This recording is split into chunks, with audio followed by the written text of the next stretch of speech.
जर 7:30चं नाव जरी ऐकलं तरी लोक असे घाबरून जातात. काय होतं की तुम्ही तुमच्या कम्फर्ट झोन मध्ये असतो.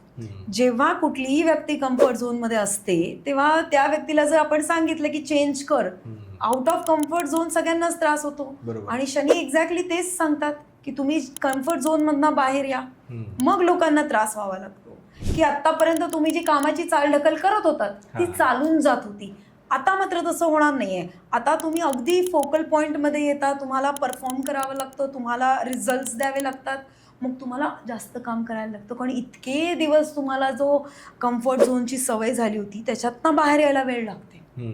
मग जेव्हा हा वेळ लागतो तेव्हा आपल्याला काय वाटतं की अरे मला तर स्ट्रगल होतंय, मला कालपर्यंत 1 तास काम करत होतो त्याच कामाला मला 4 तास लागत आहेत. मग इथे जर आपण आपली मानसिकता बदलली गोष्टींकडे बघायची की ही 7:30 मला अपॉर्च्युनिटी देतीये. जेव्हा तुम्ही एका तुमच्या पर्टिक्युलर झोन मधनं बाहेर येतात तेव्हा तुम्ही शिकताय. बरोबर. ओके, जेव्हा लर्निंग कर्व आपला ऍक्टिव्हेट होतो तेव्हा तुम्ही तिच्यातून शिकून निघताय. तो शनी महाराज तुम्हाला परफेक्शनिस्ट करायला येतं इथे. जेवढे तुम्ही परफेक्ट काम करत जाणार आहात तितके तुम्हाला पुढे त्याचे बेनिफिट होत जातात.